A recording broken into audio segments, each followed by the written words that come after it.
Você já se perguntou se as pessoas que te abandonaram algum dia perceberam o tesouro que deixaram para trás?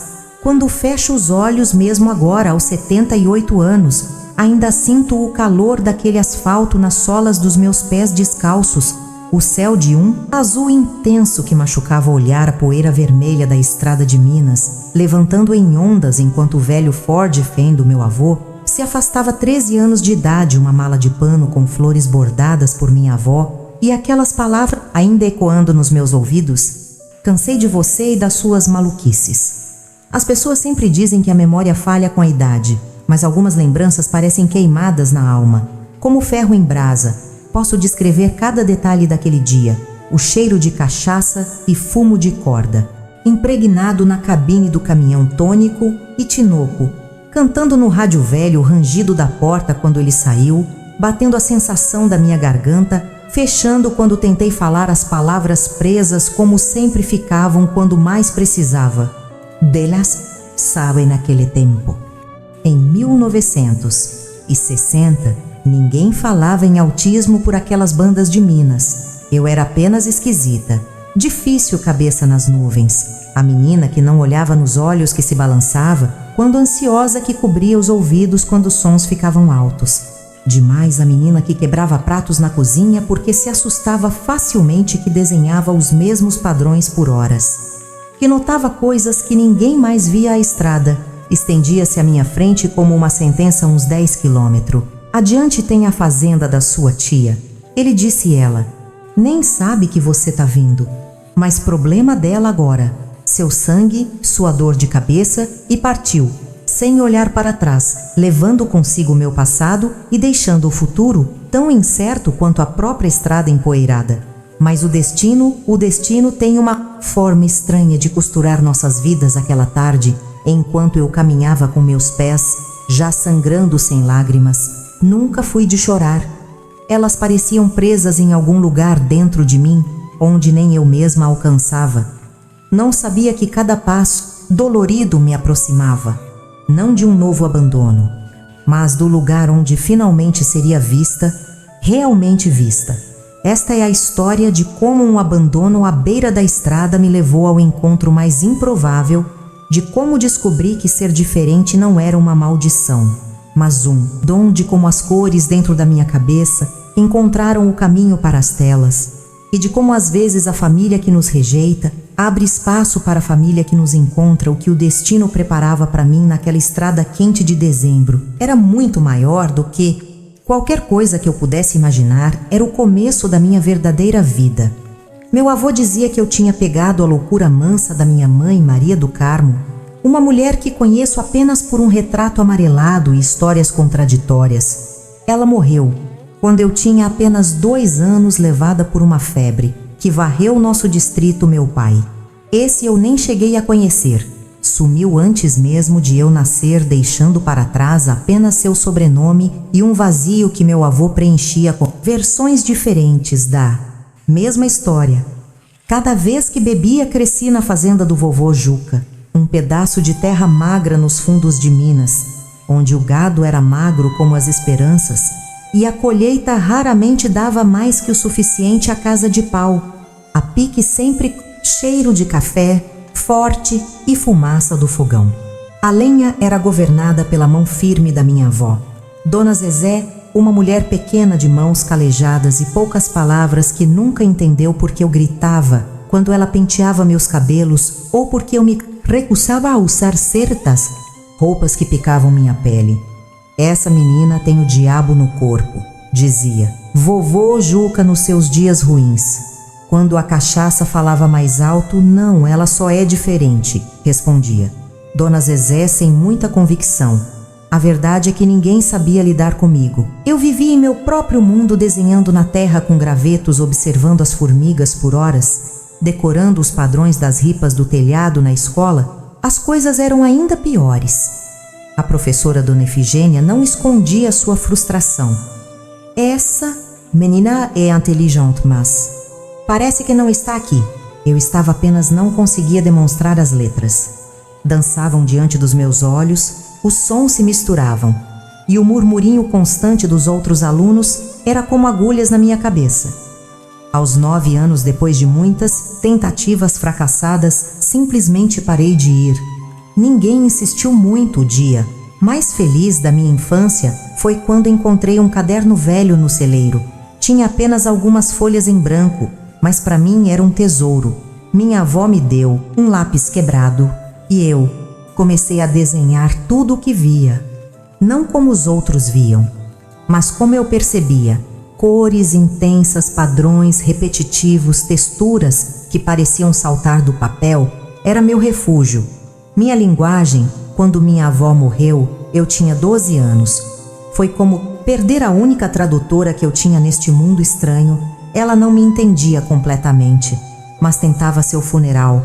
Foi uma tortura de sons, cheiros e pessoas querendo me abraçar. Corri para o meio do cafezal e só voltei quando todos tinham ido embora. Depois disso, meu avô piorou a bebida. Antes uma companheira de fins de semana tornou-se sua constante. As contas aumentaram, o trabalho diminuiu e sua paciência, que nunca foi muita, evaporou completamente. Cada pequeno erro meu virava motivo para gritos e ameaças. Um dia te largo. Na estrada dizia ele. Nunca imaginei que falasse sério até aquela manhã de dezembro, quando ele vendeu as últimas 2 vacas que tínhamos. Pensei que fosse para pagar dívidas, mas logo descobri que era para a sua própria fuga. Vou para o garimpo em Goiás, anunciou. Vou te deixar com sua tia. Neuza já chega de carregar peso. Morto, não chorei, nem perguntei as palavras, como sempre me faltaram justo quando mais precisava delas naquela manhã. Enquanto juntava minhas poucas coisas na mala bordada, entendia apenas que estava sendo enviada para a casa de uma tia que mal conhecia. Tia Neuza, irmã do meu pai, que vira apenas 2 vezes na vida e que morava depois da ponte do Rio das Almas. Como dizia meu avô, coloquei meu único vestido bom, aquele de bolinhas desbotadas que minha avó tinha feito para a missa de Páscoa, e esperei no terreiro. O sol já tinha nascido. Fazia horas quando meu avô finalmente apareceu, os olhos vermelhos, o bafo azedo de cachaça. Embora fosse cedo demais até para ele, entra, logo ordenou. Apontando para o caminhão, obedeci em silêncio, apertando contra o peito um embrulho de papel, onde guardava meus desenhos favoritos, meu verdadeiro tesouro durante a viagem. Ele falava sozinho, resmungava, ocasionalmente gritava como motoristas imaginários. Eu olhava pela janela, contando os postes, observando como a paisagem mudava sutilmente do verde cansado da nossa fazenda para o ocre das estradas cada vez mais desertas. O problema de gente, como você disse, ele de repente quebrando o relativo silêncio, é que ninguém sabe o que fazer com vocês. Sua mãe era assim, sabia, vivia no mundo da lua, desenhando, escrevendo bobagens. O povo falava que era talento, mas não dá para comer talento, não é mesmo? Não dá para pagar conta com desenho? De passarinho aquela, foi a primeira vez que alguém mencionou que minha mãe era parecida comigo, uma informação tão preciosa quanto dolorosa, jogada como pedra em meio aos insultos. Foi então que ele parou o caminhão no meio daquela estrada. Deserta, desce, ordenou, obedeci, confusa. Ele saiu também, deu a volta, abriu a carroceria e jogou minha mala na beira da estrada. Tô farto, teus silêncios me dão agonia, teus gritos me tiram o sono, teu jeito de olhar pro nada em vez de prestar atenção amaldiçoada como tua mãe. As palavras saíam enrajadas, como o vento quente daquele dia. A fazenda da tua tia é seguindo essa estrada. Chega lá antes de escurecer, se não quiser dormir com as onças. Tentei falar, dizer que não conhecia o caminho, que tinha medo, que poderia tentar ser melhor. Mas como sempre as palavras ficaram presas, e tudo que saiu foi um som estrangulado, que só o enfureceu, mas nem falar. Direito consegue 13 anos cuidando da filha dos outros. E é assim que termina. Que Deus tenha piedade da tua tia.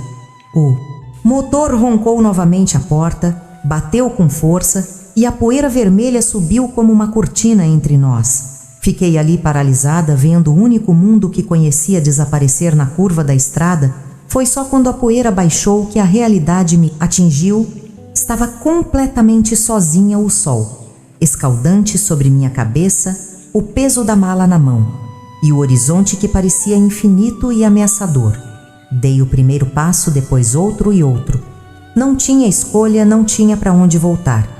Não tinha ideia do que estava por vir. O que eu não sabia, parada naquela encruzilhada de terra e destino, era que aquele abandono cruel seria na verdade a porta para minha libertação, que a estrada que se estendia à minha frente, imanente em sua solidão, me levaria não à casa de uma tia relutante, mas ao encontro da pessoa que mudaria completamente o curso da minha vida, e tudo começaria com o ronronar distinto de um motor diferente, o brilho de um carro preto contra o pôr do sol e uma pergunta feita com genuína preocupação: menina, o que faz sozinha nessa estrada? Caminhei por horas que pareciam dias, meus pés habituados apenas ao terreiro da fazenda, e as trilhas conhecidas do cafezal começaram a sangrar.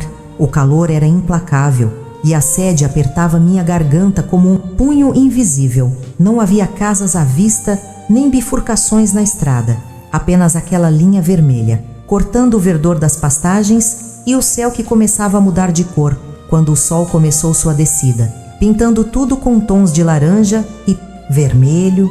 O medo, finalmente, encontrou espaço para crescer. Dentro de mim era o medo primitivo da escuridão dos bichos que saíam à noite da solidão absoluta. Lembrei das histórias que meu avô contava sobre onças e lobos-guarás, sobre almas penadas que vagavam pelas estradas em busca de viajantes desavisados. Foi então que ouvi à distância o som de um motor diferente do roncado irregular do Ford do meu avô. Este tinha um ronronar suave, quase felino. Parei apertando a alça da minha mala, dividida entre o alívio e o receio. A nuvem de poeira cresceu no horizonte e logo pude distinguir a silhueta de um carro grande, escuro, brilhante como nenhum outro que já tinha visto naquelas bandas. O carro diminuiu a velocidade ao se aproximar de mim, até parar completamente. Era preto polido, refletindo o sol poente como um espelho. A janela desceu com um zumbido suave e pude ver o motorista, um homem que devia ter a idade do meu avô, mas que parecia pertencer a outro mundo. Cabelos grisalhos, nas têmporas óculos de armação feita especialmente para a menina o que faz sozinha nessa estrada. A voz dele era calma, quente, com algo que anos depois identifiquei como genuína. Preocupação tudo em mim, queria responder, explicar, pedir ajuda, mas como sempre as palavras se recusaram a sair. Apenas fiquei ali, olhando para meus pés empoeirados, apertando a mala contra o peito. Está machucada. Precisa de ajuda. O homem saiu do carro, fechando cuidadosamente a porta atrás de si.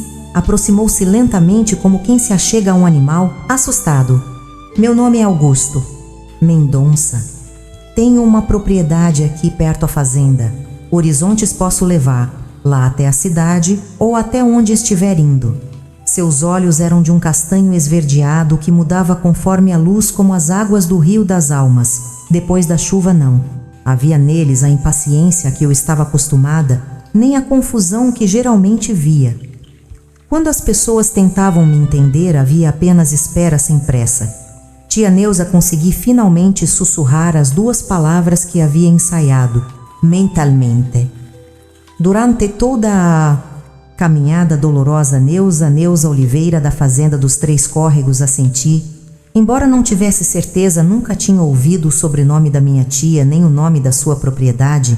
Augusto olhou para a estrada à nossa frente, depois para o céu, que escurecia rapidamente. Está escurecendo, e a fazenda dos Oliveira fica a mais de 1 hora daqui. Não é seguro continuar a pé. Ele hesitou, como se medisse suas próximas palavras. Tenho uma proposta. Venha comigo até minha fazenda. Pode descansar, comer algo, limpar esses machucados. Amanhã cedo a levo até a casa de sua tia. O que acha? Seu tom era respeitoso, como se estivesse falando com uma adulta, capaz de tomar suas próprias decisões, não com uma menina abandonada à beira da estrada. Ninguém jamais tinha falado comigo daquela maneira. Algo naqueles olhos calmos, na forma como ele mantinha uma distância respeitosa, na ausência completa de impaciência. Tudo isso me fez confiar nele, ou talvez fosse apenas o cansaço, a fome, a sede, o medo da noite que se aproximava. Qualquer que fosse o motivo, a senti novamente. Ótimo. Ele sorriu, um sorriso contido, mas sincero. Venha, deixe-me ajudá-la. Quando entrei naquele Cadillac preto, um carro que só tinha visto em revistas antigas da casa do dentista na cidade, não imaginava que estava entrando em um novo capítulo da minha vida. O que percorremos entre colinas suaves e pastos dourados pelo pôr do sol parecia me levar para cada vez mais longe do meu passado. Cada curva da estrada apagava um pouco da dor daquele dia, substituindo-a por uma curiosidade tímida sobre o que estaria por vir naquela noite. A primeira estrela apareceu no céu, enquanto cruzávamos o portão ornamentado da Fazenda Horizontes. Era como entrar em outro mundo, um mundo que eu jamais sonhei que existisse, muito menos que pudesse fazer parte dele. A Fazenda Horizonte surgiu na escuridão crescente como uma visão de outro tempo, um casarão colonial branco imponente com janelas altas que derramavam luz amarelada sobre um jardim cuidadosamente desenhado, árvores, centenárias flores que nunca tinha visto antes, e um caminho de pedras que conduzia à varanda ampla. Era tão diferente do mundo que eu conhecia que parecia irreal, como as ilustrações dos livros de histórias que a professora Dona Efigênia às vezes mostrava na escola. Quando o carro parou, senti uma onda de pânico. O desconhecido, que por um momento pareceu mágico, agora se mostrava assustador. Minhas mãos começaram a tremer e senti aquela sensação familiar de estar me afogando em sensações. O cheiro desconhecido do couro do carro, as luzes fortes, o som dos grilos e sapos que parecia amplificado dentro da minha cabeça. Chegamos, disse Augusto. Sua voz, calma, cortando através da tempestade dos meus sentidos. Não se preocupe. Clarice preparará um quarto para você. Ela cuida da casa desde que eu era menino na varanda. Uma mulher de meia idade nos esperava, vestido simples, mas impecável.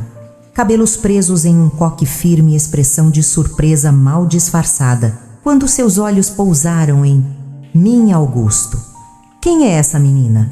Sua voz tinha um sotaque diferente, mais arrastado, que anos depois descobri ser do interior de São Paulo. Encontrei-a na estrada.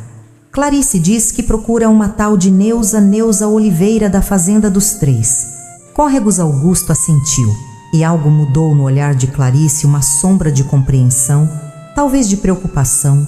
Aquela propriedade foi vendida há mais de um mês. A família se mudou para São Paulo. Pelo que ouvi no armazém do seu Jânio, as palavras caíram sobre mim como água gelada. Não havia. Tia Neuza não havia. Fazenda dos Três Córregos não havia lugar para onde ir. Meu avô sabia disso. Tinha me mandado para um destino que não existia. Ou ele próprio não sabia que minha suposta salvação tinha desaparecido. Minhas pernas fraquejaram e devo ter cambaleado, porque senti a mão firme de Augusto em meu ombro, sustentando-me bem. Então ficará aqui esta noite, decidiu ele com uma firmeza tranquila. Amanhã descobriremos o que fazer. Fui conduzida por Clarice a través de corredores largos com piso de madeira que brilhava sob a luz dos abajures. Quadros enormes nas paredes mostravam pessoas de outras épocas, paisagens distantes, cenas que eu não compreendia tudo. Era tão grande, tão sólido, tão permanente. Comparado à casa de pau, a pique onde cresci, o quarto onde me instalaram parecia maior que toda a nossa sala. A cama, com lençóis brancos e uma colcha bordada, era alta demais para que eu subisse. Sem ajuda, uma jarra com água fresca e um copo de cristal estavam sobre um criado mudo de madeira escura. Uma janela ampla dava para o jardim, agora apenas uma mancha escura pontilhada pelas luzes dos vagalumes. Vou preparar um banho para você, disse Clarice. Seu tom agora mais suave. Depois trago algo para comer. Deve estar faminta. Quando ela saiu, fiquei parada no meio do quarto, incapaz de me mover. Era como se meu corpo soubesse que não pertencia àquele lugar, que era um erro, uma intrusão. Olhei para minhas mãos sujas, para meu vestido empoeirado, para meus pés descalços e machucados. Como poderia tocar qualquer coisa ali sem contaminar com minha sujeira, minha estranheza? O banheiro anexo ao quarto era outro mundo, azulejos brancos, uma banheira enorme, espelhos que refletiam uma versão de mim que eu mal reconhecia, magra demais, suja demais, pequena demais para todo aquele espaço. Quando entrei na água morna que Clarice preparara, as lágrimas finalmente vieram. Não eram lágrimas de tristeza pelo abandono, nem de medo pelo desconhecido. Eram lágrimas de alívio, de exaustão, de sensações acumuladas que finalmente encontravam escape como uma tempestade após dias de pressão. Chorei em silêncio como tinha aprendido a fazer por minha mãe, que nunca conheci, por minha avó, que não pôde me proteger para sempre, por meu avô, que nunca me entendeu, por mim mesma, a menina esquisita que ninguém queria. Quando saí do banho, vestida com uma camisola grande demais, que Clarice havia separado algo, havia mudado dentro de mim, uma pequena porta se abrira, deixando entrar uma sensação que eu raramente experimentara. Esperança não sabia o que aconteceria amanhã ou depois, mas pela primeira vez na vida não sentia medo do futuro. Sentada na cama alta, comendo caldo de galinha e o pão ainda quente que Clarice trouxera em uma bandeja de prata, olhei pela janela para o céu estrelado. Alguma coisa, naquela noite, naquela casa, naquele encontro improvável à beira da estrada, sussurrava que talvez, apenas talvez, o mundo tivesse um lugar para mim. Afinal, uma noite se transformou em 3, depois em uma semana. Augusto havia viajado para a capital no dia seguinte ao meu resgate, deixando instruções para que Clarice cuidasse de mim até seu retorno. Vamos resolver essa situação com calma, dissera ele, antes de partir. Durante aquela semana, descobri mais sobre minha tia Neuza, através de conversas que Clarice teve com pessoas na cidade. A fazenda realmente havia sido vendida e a família inteira se mudara para São Paulo. O comprador, um empresário da capital, não sabia nada sobre eles além do endereço do advogado que cuidou da venda. Seu avô sabia disso? Perguntou-me. Clarice, apenas dei de ombros. Talvez soubesse, talvez não, o resultado seria o mesmo. Eu era um fardo do qual ele queria se livrar aos poucos. Comecei a me adaptar à rotina da fazenda. Clarice era firme, mas gentil, nunca levantava a voz e parecia entender quando eu precisava de espaço. Ela notou rapidamente como certos barulhos me incomodavam, como eu preferia comidas separadas no prato em vez de misturadas, como às vezes precisava caminhar em círculos para me acalmar. Meu sobrinho era assim. Ela me disse uma tarde, enquanto eu a observava fazer pão, não gostava de barulhos altos. Tinha seus jeitos particulares. A irmã do patrão também, dizem. Algumas pessoas são como instrumentos mais sensíveis, captam notas que outras não ouvem. Foi a primeira vez que alguém descreveu minha diferença, sem usar palavras como esquisita ou difícil. Um instrumento mais sensível. Guardei aquelas palavras como um tesouro. No terceiro dia, encontrei um pequeno escritório no final do corredor. A porta estava entreaberta e a curiosidade foi mais forte que o receio. Era um cômodo forrado de livros, com uma escrivaninha ampla coberta de papéis e grandes janelas que davam para o pomar de laranjeiras. Sobre a mesa, lápis de cores que nunca tinha visto, dezenas deles organizados por tonalidade em uma caixa de madeira polida. Sem pensar 2 vezes, peguei um dos lápis e um papel que parecia ser o verso de algum desenho técnico e comecei a desenhar como sempre fazia, perdida no mundo das cores e formas que só eu via. Não sei quanto tempo fiquei ali absorta em meu desenho. Foi o som da porta abrindo completamente que me trouxe de volta à realidade. Augusto estava parado no batente observando-me. O pânico tomou conta de mim. Tinha invadido seu espaço privado, usado suas coisas sem permissão. Esperei pela explosão, pela raiva, pela punição. Quem te ensinou a desenhar assim? Perguntou ele, em um tom que não consegui decifrar. Balancei a cabeça. Incapaz de falar. Ninguém tinha me ensinado. Era simplesmente como via o mundo, em padrões, texturas, cores, que se relacionavam de maneiras que não sabia explicar com palavras. Ele se aproximou lentamente e olhou para meu desenho, um arranjo complexo de formas geométricas, entrelaçadas, cada uma preenchida com padrões diferentes. Cores vibrantes contrastando com áreas de branco puro, incrível. Murmurou ele quase para si mesmo. Você tem um dom natural para composição e cor. Nunca vi nada assim em suas palavras. Acenderam algo dentro de mim? Não. Era apenas tolerância ou gentileza. Era reconhecimento. Ele via valor no que eu fazia, no modo como eu me expressava quando as palavras falhavam naquela noite durante o jantar. Augusto anunciou, fiz algumas averiguações em São Paulo, conseguiu contato de sua tia. Neuza, meu coração afundou. Então era isso. Ele tinha cumprido sua promessa de ajudar e agora eu seria enviada para São Paulo para outra família que não me queria. Conversamos longamente, continuou ele. Sua tia está em uma situação complicada. Apartamento pequeno, 3 filhos. O marido, recentemente desempregado, fez uma pausa tomando um gole de vinho. Ela ficou surpresa em saber de você. Aparentemente seu avô nunca mencionou que planejava enviar. Lá para lá, Clarice fez um som de desaprovação, balançando a cabeça. Depois de explicar a situação, fiz uma proposta a ela.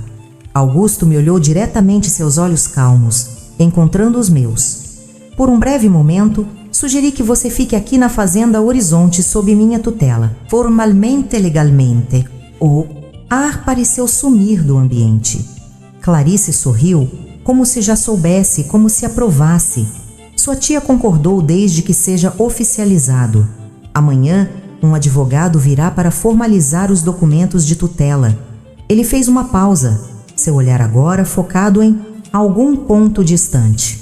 Esta casa é grande demais para um homem só. E talvez você possa trazer de volta algo que falta. Aqui há muito tempo foi assim em uma noite tranquila de janeiro de 1960. E que minha vida mudou completamente, não sabia ainda os motivos, completos por trás daquela decisão surpreendente, não entendia o que um homem como Augusto Mendonça vira em uma menina esquisita como eu. Mas pela primeira vez senti que talvez, apenas talvez, eu não fosse um erro ou um fardo aquela noite, deitada na cama alta do quarto que agora seria realmente meu. Permiti-me um pequeno sorriso. Lá fora, os vagalumes dançavam no jardim, como pequenas estrelas cadentes, cada uma carregando um desejo silencioso. Os meses seguintes foram um período de adaptação para todos. Na Fazenda Horizontes, Augusto contratou uma professora particular, Dona Cecília, uma senhora de cabelos brancos e voz suave, que vinha 3 vezes por semana para me ensinar o que a escola regular não conseguira. Ela rapidamente percebeu que, embora eu tivesse dificuldade com certas matérias, em outras eu avançava muito. Além do esperado para minha idade, ela tem uma mente matemática, explicou. Dona Cecília a Augusto, após algumas semanas, vê padrões e sequências com uma clareza impressionante. E sua memória visual é extraordinária. Mas os verdadeiros desafios não estavam nos estudos. Estavam nos olhares curiosos dos empregados da fazenda, nas perguntas das visitas ocasionais, nas expectativas de comportamento normal que eu não conseguia atender. Um dos piores momentos foi quando Augusto recebeu um grupo de fazendeiros locais para discutir a formação de uma cooperativa. Clarice me vestiu com um vestido novo, penteou meus cabelos e me instruiu a ficar na sala apenas o tempo suficiente para cumprimentar os convidados. Seja educada, faça uma mesura e depois pode se retirar, disse ela, ensaiando comigo várias vezes. Mas quando os homens chegaram com suas vozes altas, seus perfumes fortes e suas risadas estrondosas, senti aquela sensação familiar, como se minha pele estivesse em chamas, como se meus ouvidos fossem explodir. Tentei fazer como Clarice tinha ensinado, mas quando o coronel Brandão tentou me abraçar, gritei e me afastei bruscamente, derrubando uma bandeja de cristal com licor. Silêncio que se seguiu. Foi ensurdecedor, os olhares de confusão, desaprovação, até pena. E então a voz de um dos homens, baixa, mas audível, não sabia que tinha adotado uma doidinha, Mendonça. Antes que Augusto pudesse responder, corri para fora da sala, para o jardim, para longe dos olhares e julgamentos, para o único lugar onde me sentia Seguro o pequeno banco sob a jabuticabeira centenária, onde costumava me sentar para desenhar, foi ali que Augusto me encontrou horas depois, quando os convidados já haviam partido. Sentou-se silenciosamente ao meu lado, respeitando meu espaço, como sempre fazia. Sabe, começou ele após alguns minutos de silêncio compartilhado, quando eu tinha mais ou menos sua idade. Quebrei o nariz do filho do prefeito. Olhei para ele surpresa com a confissão inesperada. Ele disse algo cruel sobre minha irmã. Eu, sem pensar duas vezes, dei-lhe uma surra e passei uma semana de castigo, pensando no que os outros iam pensar. Fez uma pausa olhando para as jabuticabas maduras acima de nós. Aprendi cedo que as expectativas dos outros podem ser uma prisão. Cecília, podemos tentar atendê-las a vida inteira e nunca seremos suficientes, ou podemos escolher viver em nossos próprios termos. Mesmo que isso signifique decepcionar algumas pessoas, foi a primeira vez que ele usou meu nome Cecília. Até então, era sempre menina pequena ou simplesmente gestos e olhares ouvir meu nome em sua voz dito. Com tamanha aceitação, foi como receber um presente inesperado. O que aconteceu hoje não importância, continuou ele. O que importa é que esta é sua casa agora. E você nunca, jamais precisa fingir ser alguém que não é dentro da sua própria casa. Aquelas palavras plantaram uma semente em mim, a ideia revolucionária de que talvez não houvesse nada de errado comigo. Que talvez o problema fosse um mundo que exigia que todos se encaixassem no mesmo molde. Estreito outro desafio veio com as visitas regulares da assistente social, Senhora Matilde, uma mulher de expressão severa que vinha verificar como eu estava sendo tratada. Suas perguntas eram diretas, suas anotações constantes. Seu olhar avaliativo. A menina não frequenta a escola regular. Por que, perguntava, por que não mantém contato com outros familiares? É normal que passe tanto tempo sozinha, por que se balança desse jeito quando está ansiosa? Cada visita era uma prova. Eu sabia que um relatório negativo poderia significar ser removida da Fazenda Horizontes e enviada para alguma instituição ou orfanato. Então me esforçava para falar quando questionada, para parecer normal, mesmo quando isso custava toda a minha energia. Foi após uma dessas visitas particularmente exaustivas que Augusto tomou uma decisão que mudaria tudo. Vamos a São Paulo na próxima semana, anunciou ele durante o jantar a uma médica lá, a doutora Helena Ferreira, especialista em crianças diferentes, amiga de longa data. Acho que na hora de entendermos melhor o que se passa com você, a viagem a São Paulo foi minha primeira saída da região. O consultório da doutora Helena era um lugar surpreendentemente acolhedor, sem as luzes fluorescentes que machucavam meus olhos, sem aquele cheiro forte de hospital que me dava náuseas. Ela não me tratou como uma criança, nem como uma curiosidade médica. Conversou comigo, diretamente observou como eu interagia com os objetos em sua sala, fez perguntas que ninguém jamais tinha feito.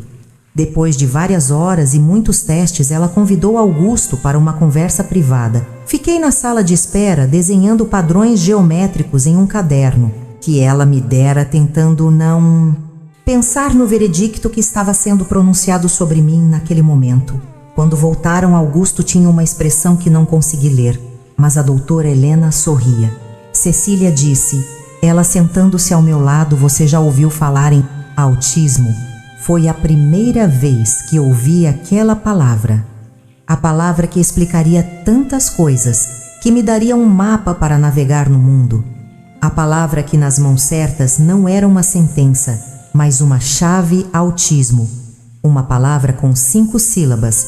De repente dava nome a todas as minhas particularidades. Doutora Helena explicou a mim e a Augusto com palavras simples, mas precisas, o que significava ter um cérebro autista, como eu processava informações de forma diferente, porque certos sons, cheiros e texturas me afetavam tanto. Porque a comunicação social era tão desafiadora para mim.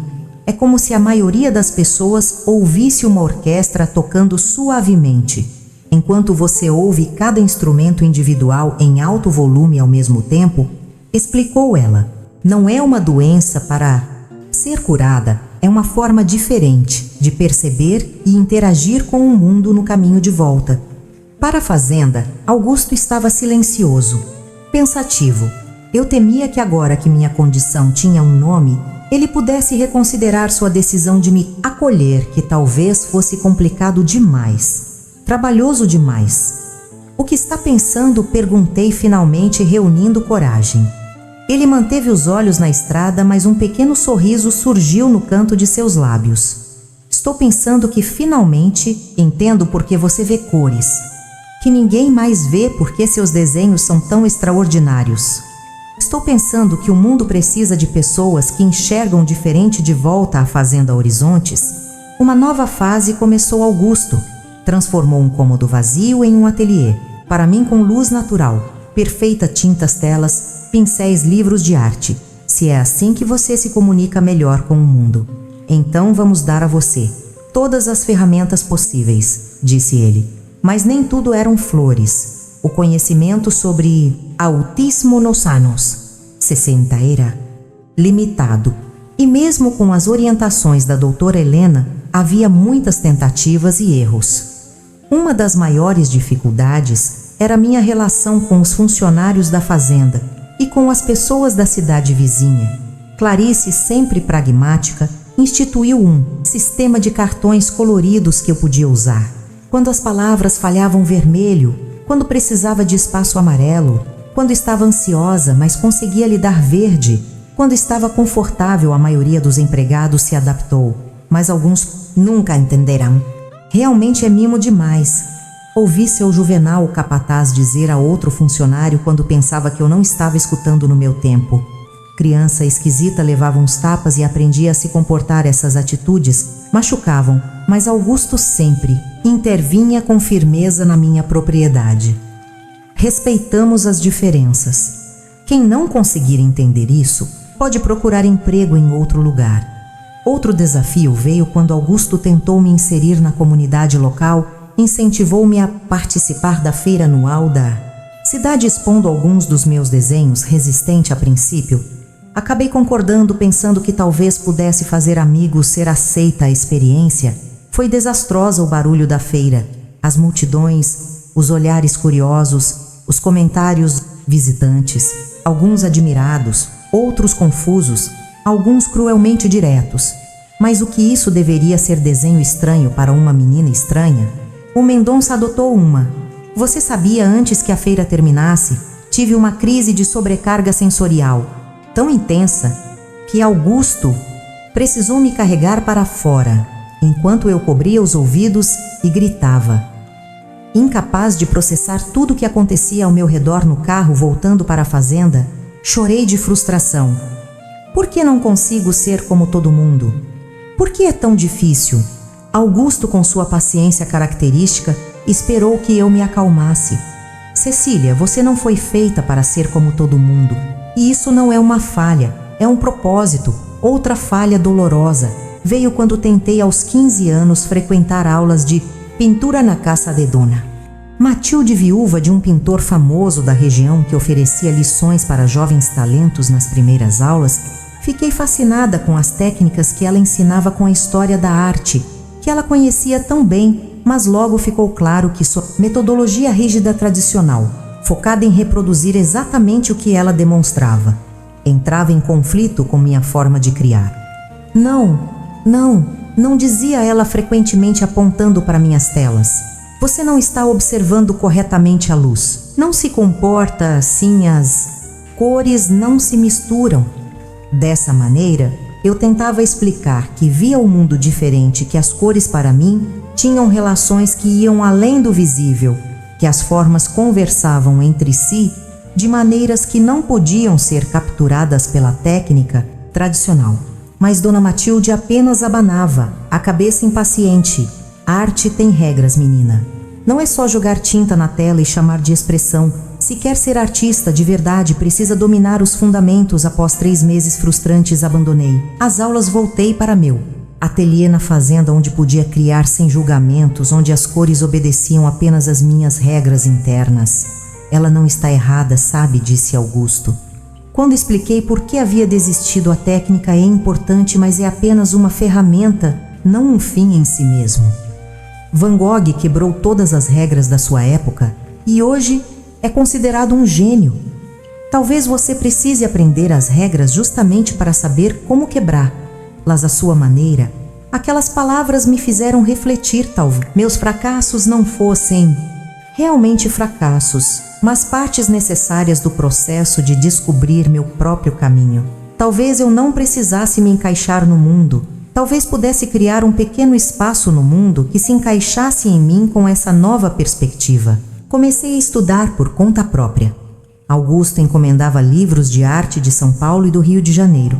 Passei a analisar técnicas e estudar cores, experimentar materiais diversos e, em vez de tentar ser como os outros artistas, comecei a desenvolver minha própria linguagem visual, uma que traduzia minha percepção única do mundo para uma forma que outros pudessem apreciar mesmo sem compreender completamente e lentamente pincelada. Após pincelada, começava a encontrar não apenas minha voz artística, mas também meu lugar no mundo nos anos seguintes. Uma rotina confortável se estabeleceu na fazenda. Horizontes, minhas manhãs, eram dedicadas aos estudos com Dona Cecília, que adaptara completamente seu método de ensino para atender às minhas necessidades. As tardes pertenciam à arte horas ininterruptas no ateliê, onde o tempo parecia fluir, de maneira diferente, onde eu existia em perfeita harmonia com as cores e as formas. Foi durante esse período, quando eu tinha 17 anos, que Augusto trouxe uma proposta inesperada durante o jantar. Estou pensando em transformar a antiga casa de hóspedes em uma pequena galeria, disse ele com aquela casualidade estudada que usava quando a ideia já estava completamente formada em sua mente para exibir seus trabalhos, não para multidões, apenas para apreciadores selecionados à sugestão. Me pegou de surpresa. Minha arte sempre fora algo intensamente pessoal, quase secreto. A ideia de expor, lá mesmo que para um público restrito, provocou em mim uma mistura de medo, excitação. Não precisa decidir. Agora, continuou ele notando, minha hesitação, apenas considere arte verdadeira. Precisa ser vista não para validação, mas porque arte é comunicação, um diálogo entre o artista e o mundo após semanas de reflexão. Concordei. A antiga casa de hóspedes, uma construção menor a 100 metros do casarão principal, foi renovada. Paredes foram pintadas de branco, iluminação especializada foi instalada, painéis móveis foram dispostos para criar espaços flexíveis de exposição. A primeira vernissage foi um evento íntimo, apenas Augusto, Clarice, Dona Cecília, Doutora Helena, que viera especialmente de São Paulo, e 3 colecionadores de arte que Augusto conhecia de longa data. Para minha surpresa, um deles, um senhor idoso de sotaque estrangeiro, que se apresentou apenas como leão, ofereceu comprar 2 das minhas telas. Há algo nas suas composições que me lembra Kandinsky, disse ele ajustando os óculos, enquanto examinava meu trabalho. A mesma intuição para a harmonia cromática, a mesma capacidade de traduzir música em formas visuais. Não conhecia Kandinsky na época, mas o nome foi anotado mentalmente. E na semana seguinte, Augusto trouxe livros sobre o artista russo. A descoberta de que existiam outros que viam o mundo de forma semelhante à minha foi reveladora, como encontrar parentes distantes que falavam a mesma língua secreta. Com o tempo, a pequena galeria da Fazenda Horizontes ganhou certa reputação nos círculos artísticos regionais. Não era fama, nem era meu objetivo. Era simplesmente um canal de comunicação com o mundo exterior controlado, e em meus termos, o verdadeiro desafio, porém, veio de uma direção inesperada. Em uma tarde comum, enquanto pintava no ateliê, Augusto entrou com uma expressão que eu raramente via, uma mistura de preocupação e determinação. Precisamos conversar, Cecília disse, ele sentando-se em uma cadeira próxima ao meu cavalete sobre seu futuro. Abaixei o pincel, confusa. Meu futuro parecia claro. Para mim, continuaria ali pintando, vivendo na segurança da Fazenda Horizontes, no mundo que Augusto havia criado para mim. Tenho 58 anos. Continuou. Ele: não sou mais jovem, e embora pretenda viver por muito tempo, ainda precisamos ser práticos. Você tem quase 18 anos, em breve será legalmente uma adulta. E eu preciso garantir que você terá a independência que poderá cuidar de si mesma quando eu não estiver mais aqui. O mero pensamento de perder. Augusto criou um nó em minha garganta. Ele era meu porto seguro, meu protetor, a pessoa que tornara possível minha existência no mundo. Não estou dizendo que precisará sair daqui. Apressou-se a esclarecer, vendo minha expressão. Este sempre será seu lar. Mas você precisa aprender a gerenciar seus próprios assuntos, a lidar com dinheiro, com responsabilidades legais, com os aspectos práticos da vida. Nos meses que se seguiram, iniciei o que Augusto chamava de educação para a vida real. Aprendi a fazer um orçamento, a entender contratos, a lidar com bancos. Comecei a participar das decisões administrativas da fazenda, a compreender como funcionava o mercado de arte, a precificar meu próprio trabalho. Foi um período de intenso aprendizado, às vezes frustrante, frequentemente desafiador. Números nunca foram meu forte, e lidar com estranhos funcionários de banco, advogados, contadores era sempre exaustivo. Mas Augusto insistia com aquela gentil firmeza que era sua marca registrada. Você é perfeitamente capaz, dizia ele. Apenas aprende de maneira diferente. Encontraremos métodos que funcionem para você. E ele tinha razão. Com ajudas visuais, lista detalhadas e rotinas cuidadosamente estabelecidas, comecei a dominar áreas que antes pareciam impenetráveis. Criei meu próprio sistema de organização financeira, usando cores diferentes para categorias distintas de despesas e receitas. Desenvolvi scripts mentais para interações sociais necessárias. Paralelamente a esses aprendizados práticos, uma questão mais pessoal começou a emergir: a curiosidade sobre minhas origens. Quem era realmente minha mãe? Por que Augusto, um homem sem aparente conexão com minha família, tinha decidido me acolher? As perguntas cresciam em minha mente, mas hesitava em verbalizar. Las havia um silêncio tácito sobre o passado, um acordo não pronunciado de olhar apenas para frente, nunca para trás. Foi Clarice quem inadvertidamente abriu a primeira brecha nesse silêncio. Numa tarde em que organizávamos antigas fotografias da fazenda, ela deixou escapar: você tem o mesmo olhar dela, a mesma forma de inclinar a cabeça quando está concentrada dela. Perguntei, meu coração acelerando. Clarice empalideceu levemente, percebendo o que tinha dito. Não é nada, menina, coisas antigas. Mas a semente estava plantada. Comecei a notar pequenos detalhes, conexões sutis que antes não percebia. Como Augusto às vezes me observava com uma expressão de reconhecimento doloroso, como certos assuntos eram cuidadosamente evitados, como havia um quarto sempre trancado no andar superior da casa, um espaço proibido dentro do meu próprio lar. Aos poucos reuni a coragem para fazer perguntas discretas, tentando montar um quebra-cabeça cujas peças pareciam deliberadamente espalhadas. Cada nova informação levantava mais questões, e sentia que algo importante, algo fundamental sobre minha própria existência estava sendo mantido fora do meu alcance. O que ainda não sabia era que as respostas viriam de uma forma que eu jamais poderia prever, trazendo consigo uma revelação que mudaria completamente minha compreensão sobre quem eu era e por que meu destino havia se entrelaçado com o de Augusto Mendonça. Aos 21 anos, minha vida na Fazenda Horizontes havia se estabilizado em uma rotina confortável e produtiva. Minhas pinturas eram vendidas regularmente para colecionadores seletos, não por necessidade, porque Augusto insistia que meu trabalho era valioso e merecia ser apreciado além das cercas da fazenda. Era 1968. E enquanto o mundo lá fora fervilhava com revoluções culturais e políticas, nosso pequeno universo permanecia relativamente isolado, uma bolha protegida das turbulências externas. A ditadura militar que se instalara no país 4 anos antes era apenas um rumor distante, algo que ouvíamos no rádio, mas que parecia não nos afetar diretamente.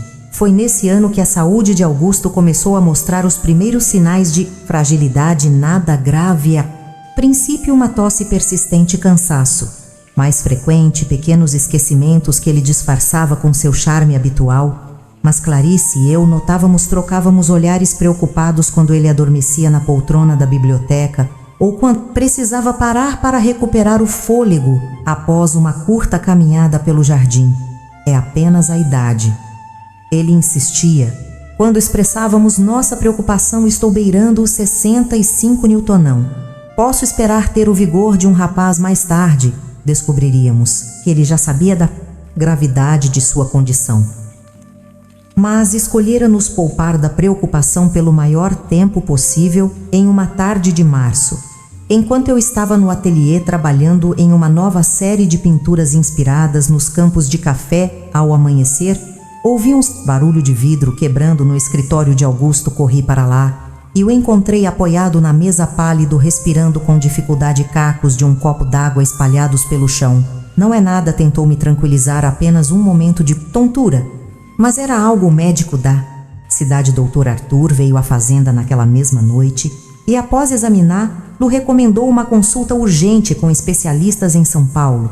Sua expressão grave dizia tudo que suas palavras tentavam suavizar. 3 dias depois estavam no Hospital das Clínicas. O diagnóstico foi devastador: câncer no pulmão. Já em estágio avançado, 6 meses. Há 1 ano, disse o oncologista com a frieza clínica dos que lidam diariamente com a mortalidade. Podemos tentar tratamentos paliativos para melhorar a qualidade de vida, mas preciso ser honesto sobre as perspectivas durante a viagem de volta à fazenda.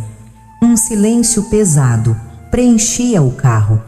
Eu não sabia o que dizer, como oferecer conforto ao homem que havia sido meu porto seguro por tantos anos. Foi Augusto quem finalmente quebrou o silêncio. Preciso colocar meus assuntos em ordem, disse ele, com uma calma que parecia surreal diante das circunstâncias. Há coisas que você precisa saber, Cecília, coisas que adiei por tempo demais nos dias seguintes. Augusto inició que chamava de organização final, reuniões com advogados, revisão de testamentos e instruções detalhadas sobre a administração da fazenda.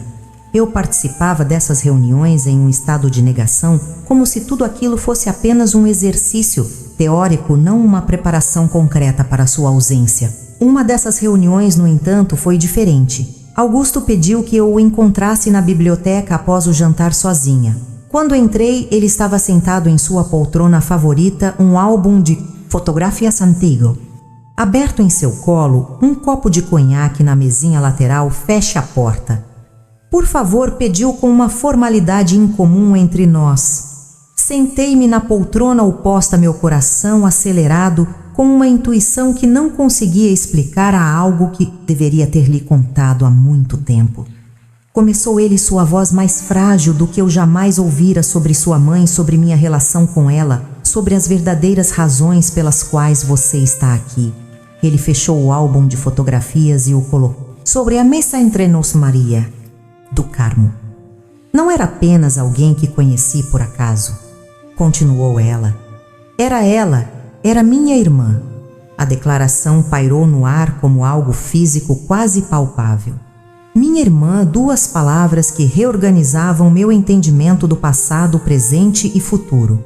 Meia-irmã, para ser preciso, acrescentou ele, olhando para algum ponto, além de mim, filha do mesmo pai, mas de outra mulher, um segredo que meu pai manteve por décadas. Descobri a existência dela apenas após a morte dos meus pais, através de documentos antigos e confissões de pessoas que conheciam a verdade.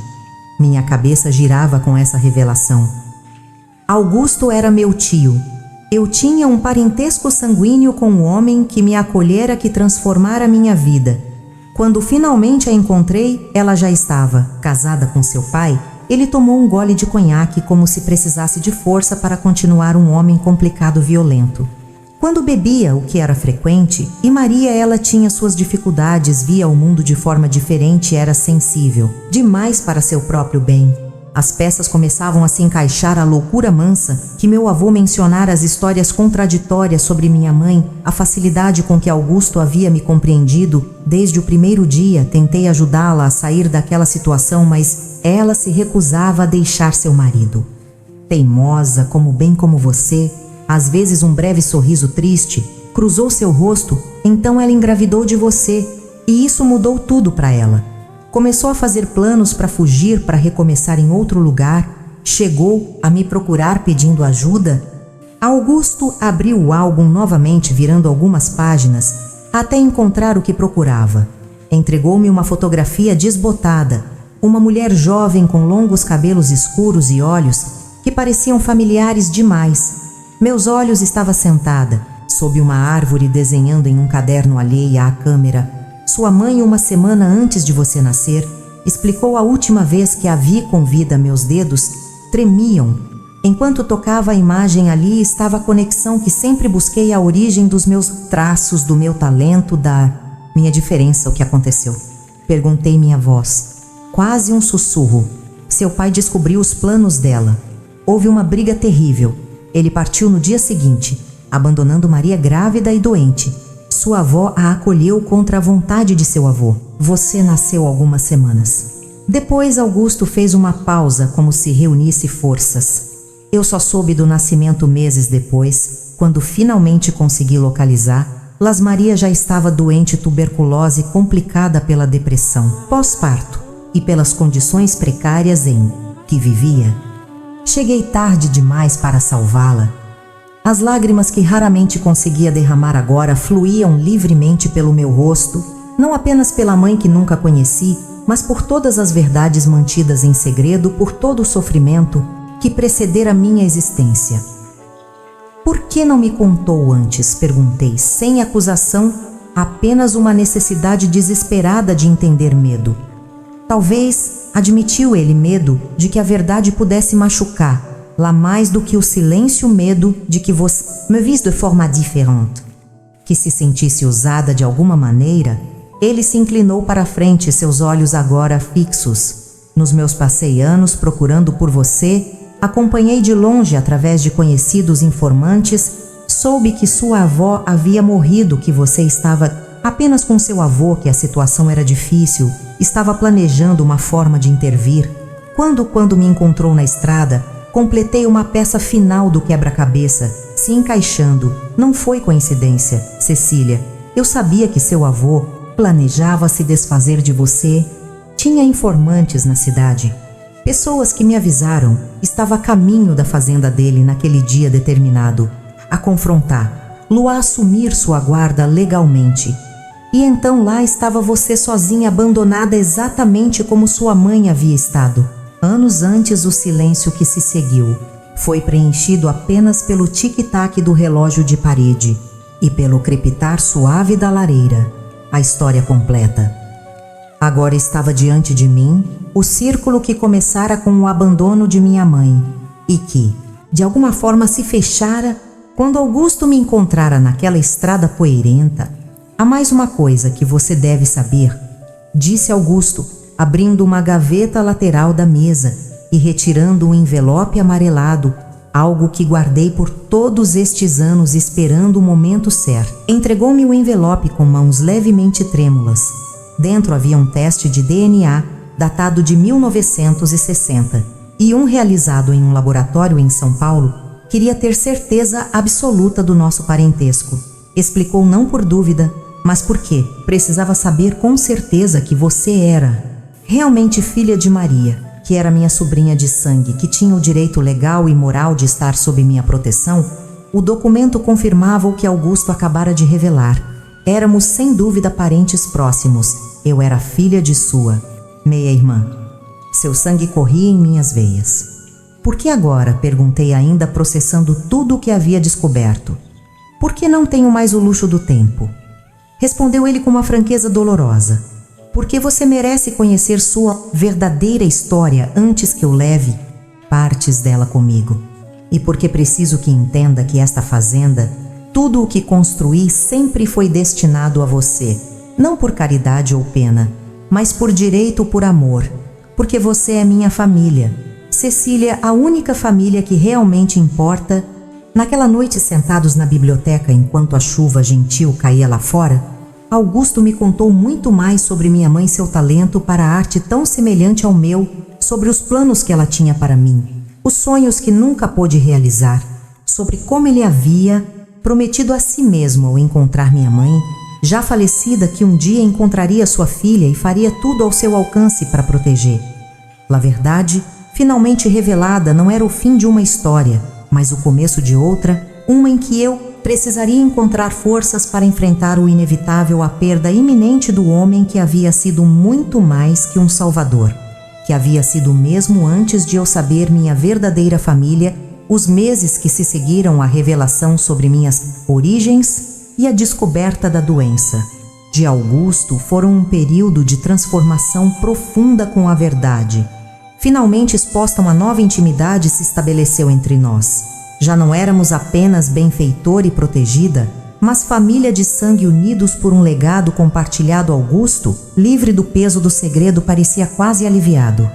Apesar da deterioração gradual de sua saúde, passou a compartilhar mais histórias sobre minha mãe, mostrando-me cartas, desenhos, pequenos objetos que havia guardado. Cada fragmento de informação era como encontrar uma peça de mim mesma que não sabia estar perdida. Ela desenhava exatamente como você dizia a ele, mostrando-me esboços amarelados pelo tempo. O mesmo traço firme, a mesma visão única de cores e formas, e aquele olhar distante quando estava, concentrado, idêntico ao seu. O quarto, trancado no andar superior, foi finalmente aberto. Para mim, era um pequeno santuário dedicado à memória de Maria do Carmo, minha mãe, suas pinturas nas paredes, seus livros nas estantes, seu cheiro ainda vagamente presente nos tecidos, preservados com cuidado quase obsessivo. Este era o quarto dela quando passava temporadas aqui durante sua juventude, explicou Augusto. Antes de conhecer seu pai, antes de tudo dar errado, foi ali, naquele espaço que parecia suspenso no tempo, que encontrei meu maior tesouro, um diário. Não era completo, apenas fragmentos de pensamentos, observações sobre cores e luzes, reflexões sobre como o mundo parecia intenso demais. Às vezes ler aquelas palavras era como ouvir minha própria voz. Intérieur, mas de década. Atrás, hoje, as cores estavam tão vivas que doíam. Escrever a ela em uma entrada de 1944, o vermelho das flores de hibisco contra o azul do céu. Era quase insuportável. Ninguém entende quando tento explicar para eles, é apenas vermelho. Apenas azul, como explicar que vejo mais, sinto mais que cada nuance. Tenho uma voz própria. Essas descobertas sobre minha mãe ofereciam um novo contexto para minha própria vida. Minha diferença, meu autismo, não era mais algo isolado e inexplicável. Era uma herança, parte de um padrão familiar de alguma forma. Isso tornava tudo mais suportável, menos solitário. Enquanto isso, Augusto se preparava metodicamente para partir, chamou advogados, contadores. O gerente do banco garantiu que eu entendesse completamente todos os aspectos práticos da administração da fazenda e dos investimentos que havia feito ao longo dos anos. Introduziu-me formalmente às pessoas importantes da região. Fazendeiros influentes, políticos locais, comerciantes.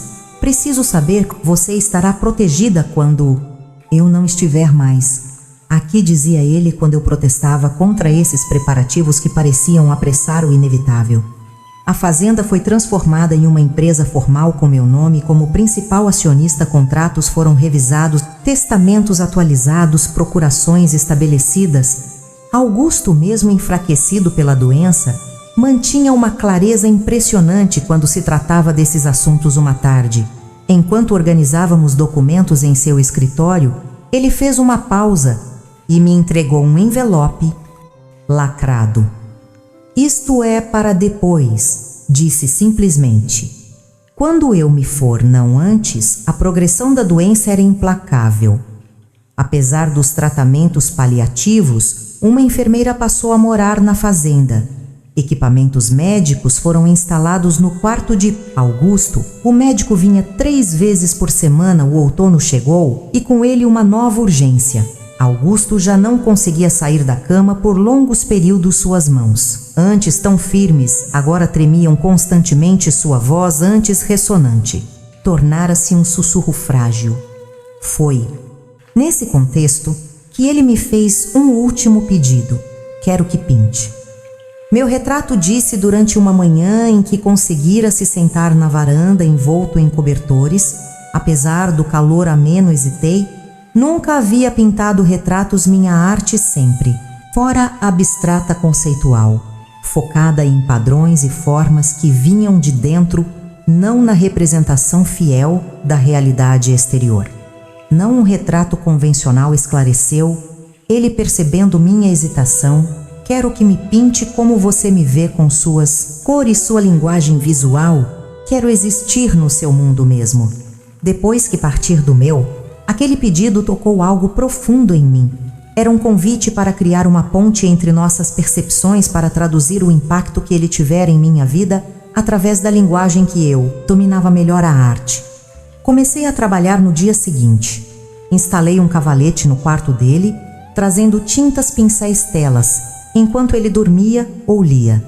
Eu o observava, absorvendo não apenas sua aparência física, mas a essência do que ele representava para mim. O processo foi intenso e íntimo. Às vezes conversávamos enquanto eu trabalhava sobre arte, sobre o passado, sobre o futuro que ele não veria. Outras vezes o silêncio era nossa única companhia, interrompido apenas pelo suave arranhar do pincel na tela. Nunca achei que minha vida valesse a pena ser pintada, comentou ele certa tarde observando-me trabalhar. Vivi quietamente, sem grandes feitos ou aventuras. Você me salvou, respondi simplesmente para mim. Não existe feito maior à medida que o retrato tomava forma. Algo mudava entre nós, uma aceitação mútua do inevitável. Uma paz que vinha não da negação da morte iminente, mas de sua plena compreensão. Estávamos criando juntos um último legado, uma despedida expressa não em palavras, mas em cores. E texturas fora do quarto. A vida na fazenda continuava. Clarice, agora mais silenciosa, mais frágil, movia-se pela casa como um fantasma antecipado.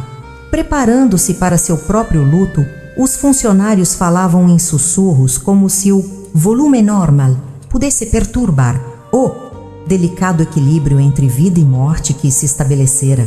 E eu, dividida entre o ateliê e o quarto de Augusto, pintava como nunca antes, não apenas o retrato dele, mas também outras telas, furiosamente, compulsivamente, como se pudesse capturar e preservar cada momento restante através da arte. Foi durante essa tempestade criativa que comecei a entender verdadeiramente o que Augusto sempre tentara me ensinar, que a arte não era apenas uma forma de expressão pessoal, mas um legado, uma forma de comunicação que transcendia o tempo e as palavras, que através dela poderia preservar não apenas memórias, mas sentimentos, conexões, toda a complexidade do que significava ser humano. À medida que o inverno se aproximava, o estado de Augusto piorava visivelmente. Os médicos aumentaram a medicação. Para a dor, as visitas foram restritas. Cada amanhecer trazia a pergunta silenciosa: seria este o último dia?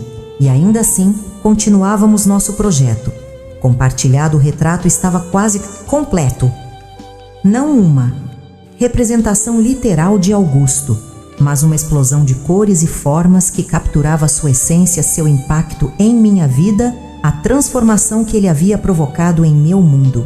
Foi numa tarde de junho, com o sol criando padrões dourados através da janela do quarto, que coloquei as últimas pinceladas na tela. Augusto havia dormido a maior parte do dia, sedado para controlar a dor.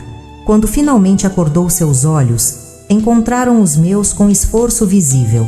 Está pronto, disse eu, virando o cavalete para que ele pudesse ver por um longo momento. Ele apenas olhou, seus olhos embaçados pelo medicamento e pela emoção contida. É assim que você me vê? Perguntou finalmente, sua voz quase inaudível. É assim que você é, respondi, um sorriso frágil iluminou seu rosto cansado. Então vivi bem, disse ele, melhor do que merecia naquela noite. Enquanto a chuva gentil começava a cair lá fora, sentei-me ao lado de sua cama, segurando sua mão. Cada vez mais fria, havia um sentimento no ar, uma certeza silenciosa de que estávamos chegando ao fim de nossa jornada juntos. Cecília, ouvi ele, depois de um longo silêncio. Você lembra daquela estrada, daquele dia? Lembro de cada detalhe. E às vezes me pergunto, quem salvou quem naquela estrada antes que eu pudesse responder? Seus olhos se fecharam novamente. E sua respiração assumiu o ritmo irregular, que se tornara tão familiar nas últimas semanas. Apertei sua mão com mais força como se pudesse ancorar. Lo ao mundo dos vivos, através do meu toque, fim estava próximo nós dois. Sabíamos, e ainda assim, havia uma última revelação por vir, uma verdade final guardada naquele envelope lacrado, esperando o momento em que eu estaria verdadeiramente sozinha à morte. Quando finalmente veio, foi gentil uma manhã de julho com névoa baixa cobrindo os campos de café e o aroma de jasmim entrando pelas janelas abertas. Augusto simplesmente não acordou. Partiu durante o sono, seu rosto sereno, quase jovem novamente na ausência da dor. Eu estava ao seu lado como havia estado todas as noites. Daquela semana, adormeci na poltrona junto à cama, segurando sua mão. E quando acordei na primeira luz da manhã, soube imediatamente, não foi seu corpo imóvel que me contou, nem o silêncio de sua respiração. Foi uma mudança sutil na atmosfera do quarto, como se algo essencial tivesse se retirado, deixando apenas um recipiente vazio. Não chamei ninguém. Imediatamente fiquei ali segurando aquela mão que já esfriava, olhando para o rosto que me salvara, que me amara, quando ninguém mais o fizera conversei com. Ele em silêncio, agradecendo por tudo, prometendo que honraria sua memória, que cuidaria de seu legado. Prometi que não deixaria que o medo me paralisasse, que viveria plenamente como ele sempre desejara para mim.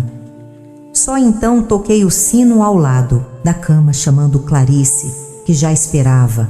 O chamado, ela entrou silenciosamente, olhou para Augusto, depois para mim. Não foram necessárias palavras. Ela fez o sinal da cruz, beijou a testa dele e começou os preparativos que já haviam sido cuidadosamente planejados. Enterro foi simples, digno como ele teria desejado, não na cidade com sua igreja pomposa e seu cemitério lotado, mas na própria fazenda, em um pequeno mausoléu familiar que já abrigava seus pais. Vieram apenas as pessoas que realmente importavam, funcionários antigos da fazenda, alguns amigos próximos, figuras respeitáveis da região.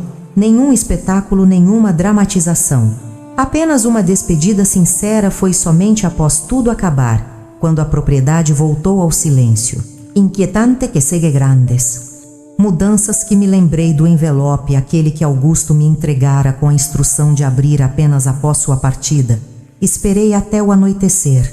Entrei no escritório dele, agora meu escritório, e sentei-me na cadeira de couro que parecia absurdamente grande demais. Para mim, o envelope estava na gaveta superior, onde eu havia guardado simples branco com meu nome escrito naquela caligrafia, precisa e elegante, que era tão característica de Augusto. Minhas mãos tremiam ao abri-lo dentro. Encontrei 2 documentos e uma carta manuscrita. O primeiro documento era uma certidão de nascimento, a minha, mas havia algo diferente no campo reservado ao nome do pai, que sempre estivera vazio. Quando me mostraram outros documentos, havia um nome, claramente inscrito: Augusto Mendonça. Meu coração acelerou. Olhei para o segundo documento, o resultado de outro teste de DNA mais recente que o primeiro, realizado apenas meses antes, em um laboratório renomado de São Paulo. A carta explicava tudo, minha querida Cecília. Se está lendo isto, significa que parti deste mundo deixando-a com uma última verdade, que não tive coragem de revelar em vida a verdade completa sobre sua origem. Maria do Carmo era realmente minha meia-irmã. Isso nunca foi mentira, mas omiti um detalhe crucial de nossa história compartilhada antes de seu casamento. Maria e eu vivemos um breve e intenso relacionamento. Quando descobrimos nosso parentesco, já era tarde demais. Estávamos profundamente apaixonados. Afastamo-nos devastados pela revelação. Ela, buscando esquecer, casou-se precipitadamente com um homem que conhecera há pouco tempo. Eu mergulhei no trabalho, na solidão da fazenda. Meses depois, quando soube que ela estava grávida, presumi como todos que o filho era de seu marido. Foi apenas anos mais tarde, Quando você já estava sob meus cuidados que comecei a notar semelhanças inquietantes. Não apenas com Maria, mas comigo mesmo, seus gestos a forma de franzir a testa, quando concentrada certos traços que não poderiam vir de outra fonte. O primeiro teste de DNA que realizei confirmou apenas nosso parentesco próximo compatível com a relação tio-sobrinha, mas as dúvidas persistiram, aumentando à medida que você crescia. Finalmente, meses atrás, quando já sabia da gravidade de minha doença, fiz um teste mais completo e a verdade veio à tona. Você não é minha sobrinha, Cecília. Você é minha filha. Seu avô nunca soube disso. Sua mãe talvez suspeitasse, mas acreditava que seria melhor. Assim levou esse segredo para o túmulo, como eu quase fiz. Não revelei esta verdade em vida, porque temia que ela pudesse abalar a relação que construímos, que pudesse fazer você questionar tudo o que vivemos juntos. Temia também que a sociedade, com seus julgamentos implacáveis, tornasse sua vida impossível se soubesse que era fruto de um relacionamento entre irmãos, mesmo que não soubéssemos desse parentesco. Quando nos amamos, agora que parti, esta verdade pertence apenas a você. Faça com ela o que julgar melhor. Guarde-a como um segredo particular, se preferir, ou busque sua própria reconciliação com ela. Quero que saiba apenas isto: nunca, em momento algum, me arrependi de ter lá encontrado naquela estrada, mesmo antes de saber que era meu sangue direto. Você já era a maior bênção da minha vida. Você me deu propósito, alegria, uma razão para existir além da mera sobrevivência. Seja quem você escolher ser, Cecília, viva, sem medo, pinte seus mundos extraordinários e saiba que onde quer que eu esteja, estou observando com amor e orgulho infinitos, eternamente, seu Augusto, seu pai. Li a carta, 3 vezes incapaz de processar completamente seu conteúdo. As lágrimas que sempre vieram com dificuldade para mim, agora fluíam livremente, manchando o papel. Augusto não era meu tio, era meu pai. Toda minha vida havia sido construída sobre uma verdade parcial, um segredo dentro de outro segredo. Mas estranhamente, em vez de raiva ou confusão, o que senti foi um profundo alívio, como se a peça final de um quebra-cabeça complexo finalmente encontrasse seu lugar, completando a imagem que sempre esteve parcialmente obscurecida. De repente, tantas coisas faziam sentido. O cuidado quase obsessivo de Augusto comigo, sua determinação em me proteger a todo custo, a maneira como seus olhos às vezes se enchiam de lágrimas quando me observava. Pintar não era apenas o amor de um tio por uma sobrinha desamparada ou a promessa feita a uma irmã falecida. Era o amor de um pai por sua filha. Saí do escritório com os documentos e a carta e caminhei pelo jardim até o pequeno mausoléu onde Augusto agora repousava à noite. Estava clara e estrelada, com uma lua quase cheia iluminando o caminho de pedras. Sentei-me nos degraus de mármore e olhei para o céu, para aquela vastidão pontilhada de luz. Você poderia ter me contado, disse em voz alta, não com acusação, mas com a simplicidade de quem finalmente compreende. Eu teria entendido o vento suave nas folhas das árvores. Pareceu responder um sussurro gentil que poderia facilmente ser interpretado como eu sei. Agora você sabe também, naquela noite sentada nos degraus do mausoléu, sob o céu estrelado de Minas Gerais, com a verdade completa, finalmente revelada, senti uma transformação profunda dentro de mim. Não era mais apenas a menina abandonada na estrada, salva por um estranho bondoso. Era a filha de Augusto Mendonça e Maria do Carmo, herdeira não apenas de uma fazenda e de uma fortuna, mas de uma história complexa de amor, sacrifício e redenção.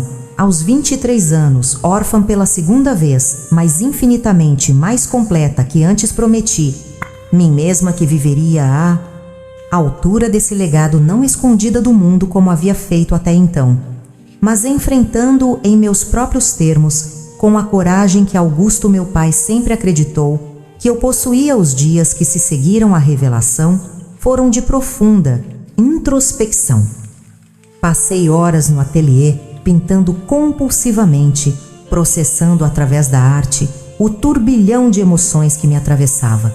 Criei uma série de telas que mais tarde chamaria de revelações abstrações intensas, em tons de azul índigo, dourado cores, que para mim sempre representaram verdade e transformação.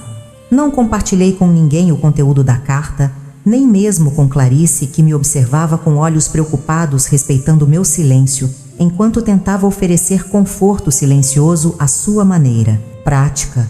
O luto tem seu próprio tempo, dizia ela, colocando bandejas de comida que eu mal tocava. Não se pode apressar. Mas não era apenas luto. O que eu sentia era um redescobrir completo, um reexaminar cada memória, cada interação, Augusto sob a nova luz da paternidade, às vezes em que ele me observava com aquela expressão impossível de decifrar, não era apenas afeto ou preocupação, era o olhar de um pai que não podia reivindicar abertamente sua filha. Uma semana após o funeral, o Dr. Meirelles, advogado de Augusto, veio à fazenda para a leitura formal do testamento. Era uma formalidade, já que Augusto tinha cuidado de me instruir sobre todos os detalhes financeiros e legais nos meses anteriores. A fazenda Horizontes e todos os demais bens do senhor Mendonça passam integralmente para a senhorita Cecília Oliveira. Sua tutelada legal e única herdeira leu o advogado para a pequena audiência composta apenas por mim, Clarice. E o administrador da fazenda, não mencionei a verdade. Recém-descoberta Augusto, tinha suas razões para manter nosso verdadeiro parentesco em segredo e respeitaria sua escolha.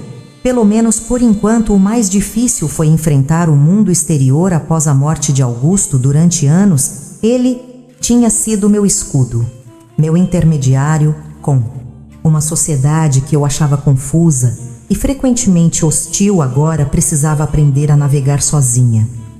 A primeira visita à cidade depois do funeral foi um teste de coragem.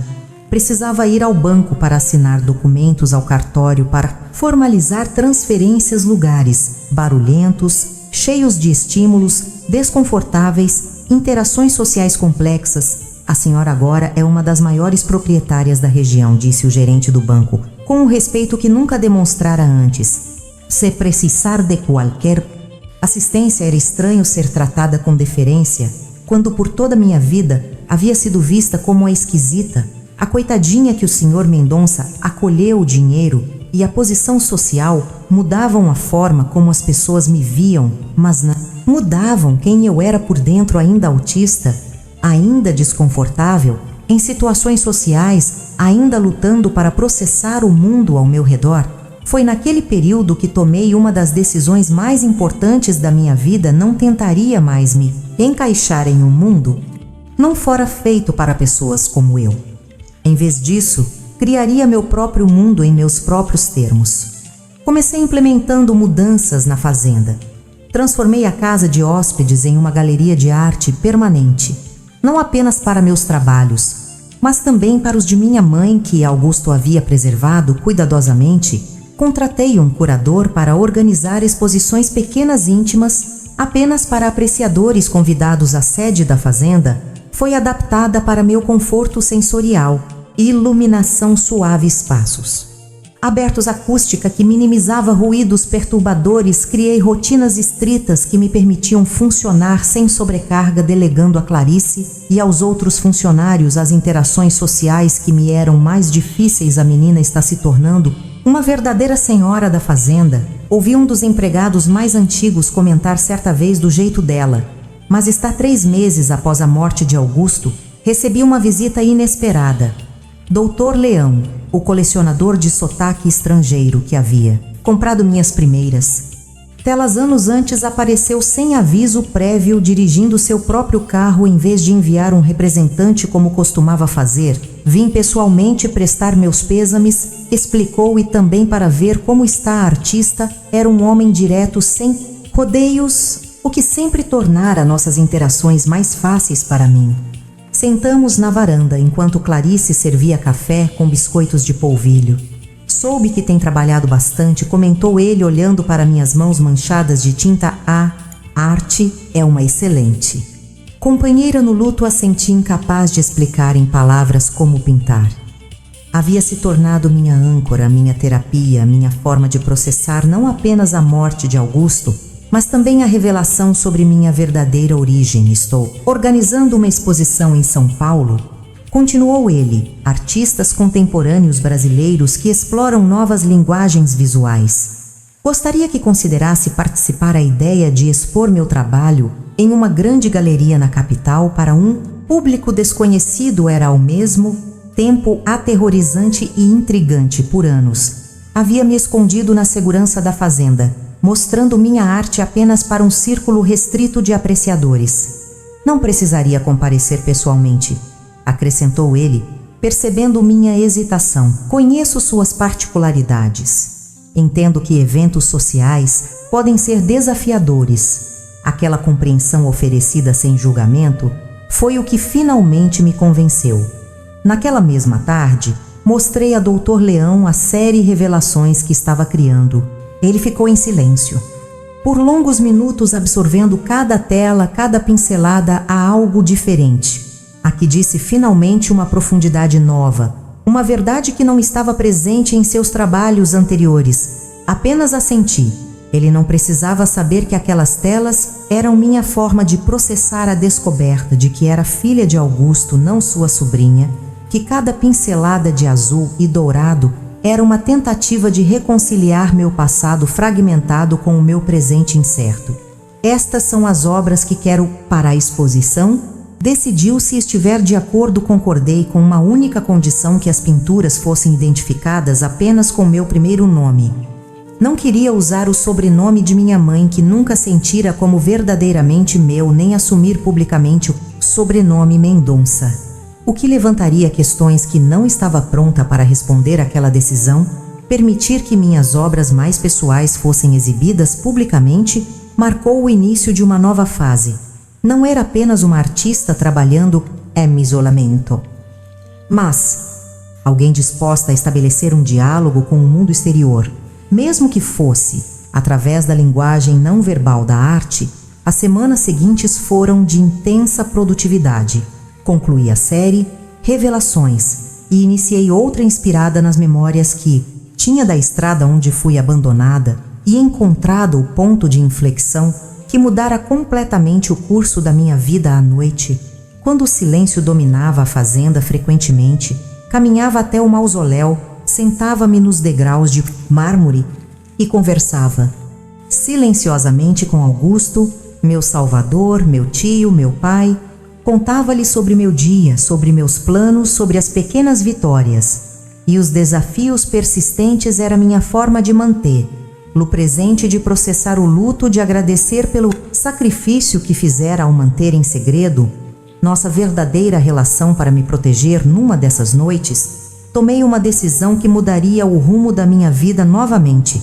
Se o destino havia me dado a chance de saber a verdade sobre minhas origens, não poderia guardá-la apenas para mim. De alguma forma, precisava honrar essa verdade e transformá-la em algo significativo, não apenas para mim, mas para outras pessoas que, como eu, viviam à margem do chamado normal. Não sabia ainda como faria isso, mas sentia que havia um propósito maior emergindo das cinzas da perda, algo que uniria minha arte, minha diferença, minha história única, algo que Augusto teria aprovado, que teria feito seus olhos brilharem com aquele orgulho quieto que sempre demonstrava quando eu superava minhas próprias limitações.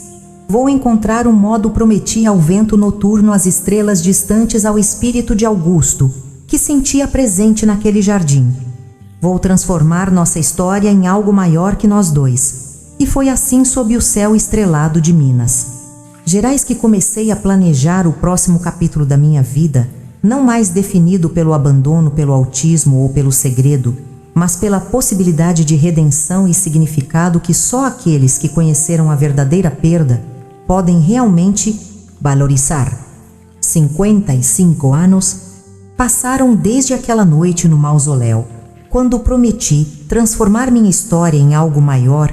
O tempo deixou suas marcas em mim, mãos enrugadas que ainda seguram pincéis com firmeza, cabelos completamente brancos que já não prendo como antes passos mais lentos pelos corredores da Fazenda Horizontes, mas algumas coisas permanecem imutáveis, como minha forma de perceber o mundo intensa, detalhada, às vezes esmagadora, sempre única. O autismo não desapareceu com a idade. Adaptei-me melhor, aprendi estratégias, criei um ambiente que respeita minhas necessidades sensoriais. Mas ainda sou fundamentalmente a mesma pessoa, aquela que vê padrões onde outros enxergam caos, que percebe detalhes, que passam despercebidos pela maioria que precisa de previsibilidade e rotina para funcionar bem.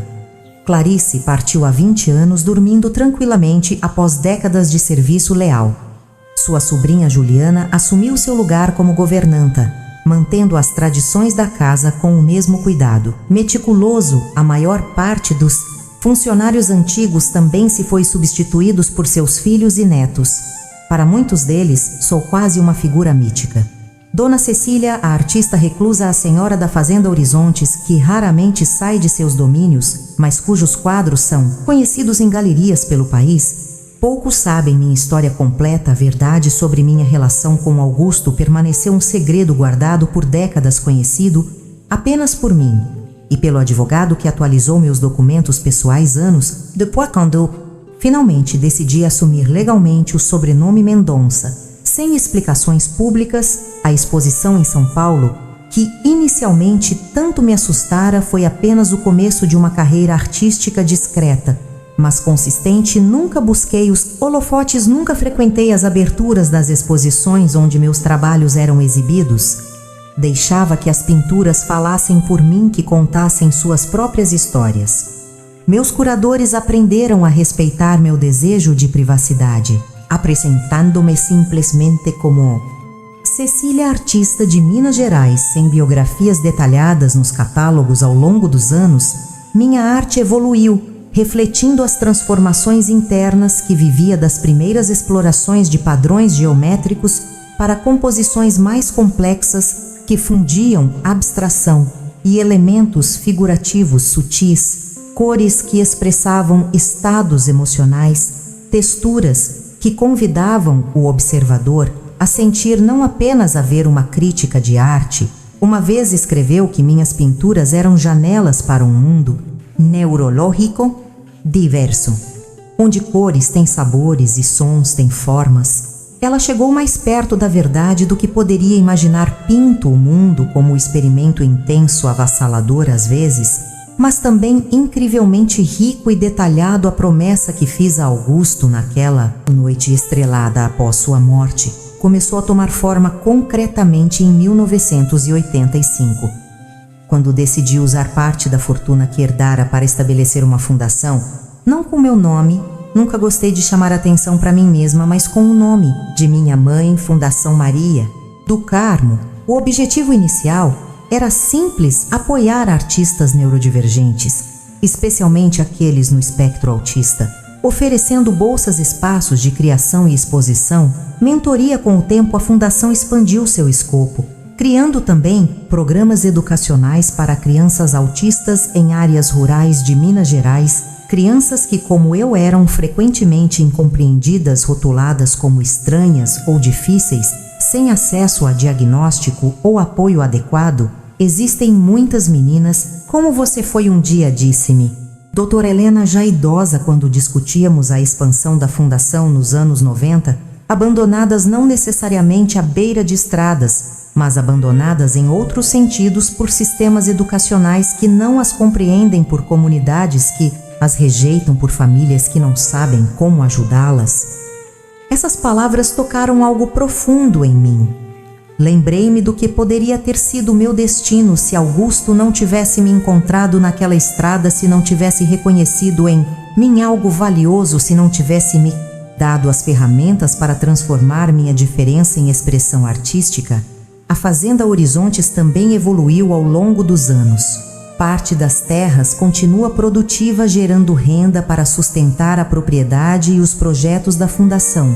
Mas os edifícios principais foram gradualmente transformados. A casa de hóspedes, que uma vez serviu como minha primeira galeria, é agora um pequeno museu dedicado à arte neurodivergente, exibindo não apenas minhas obras, mas também as de outros. Artistas apoiados pela Fundação O Casarão Principal mantém-se em grande parte como era nos tempos de Augusto. Embora adaptado às minhas necessidades, meu ateliê foi expandido, ocupando agora toda a ala leste. É lá que passo a maior parte dos meus dias ainda, pintando diariamente. Apesar da idade avançada, nunca me casei, nunca tive filhos. Algumas pessoas talvez vejam isso como uma vida incompleta, mas nunca senti falta dessas experiências tradicionais.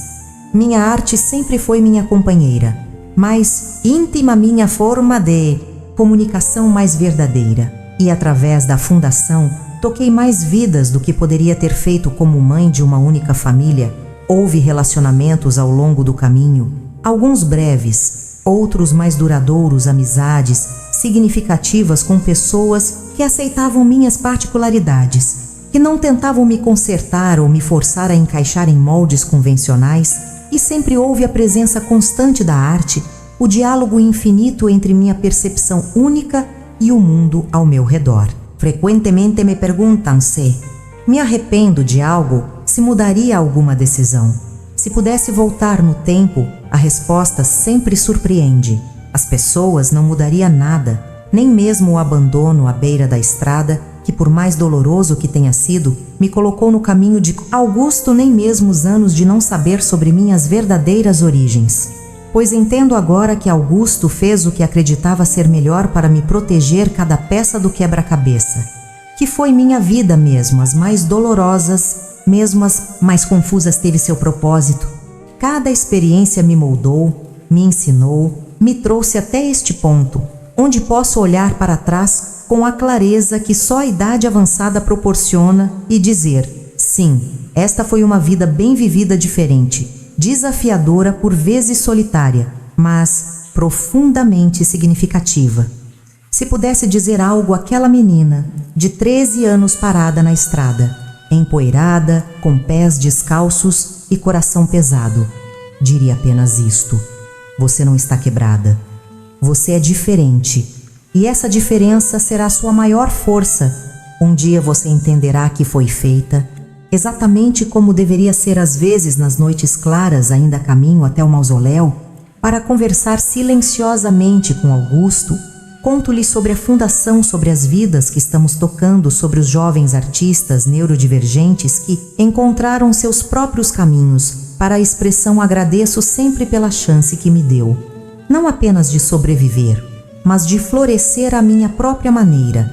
E nos momentos mais quietos, quando a fazenda dorme e apenas o céu estrelado me faz companhia, sinto uma gratidão profunda pelo estranho e tortuoso caminho que me trouxe até aqui, pelo avô que me abandonou, forçando o destino a intervir, pela mãe que nunca conheci, mas cujos genes me deram tanto meus desafios quanto meus dons, e por Augusto, meu Salvador, meu tio, meu pai, que teve a sabedoria de ver além das aparências, que reconheceu o valor onde outros viam apenas estranheza em minha arte, em minha fundação, em cada vida tocada pelo trabalho que realizamos.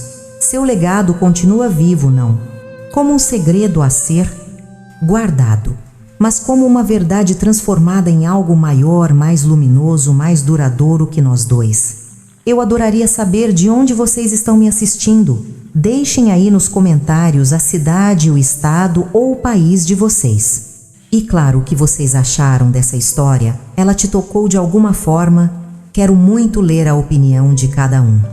Independentemente de onde você esteja, eu desejo do fundo do meu coração que você e sua família estejam sempre em paz, com muita saúde e segurança. Que a vida de todos vocês seja sempre abençoada. E por falar em histórias, eu acredito que todo mundo tem uma boa para contar. Se você também tem uma história interessante, emocionante ou curiosa, compartilhe com a gente aqui nos comentários. Vamos adorar conhecer e criar essa comunidade juntos.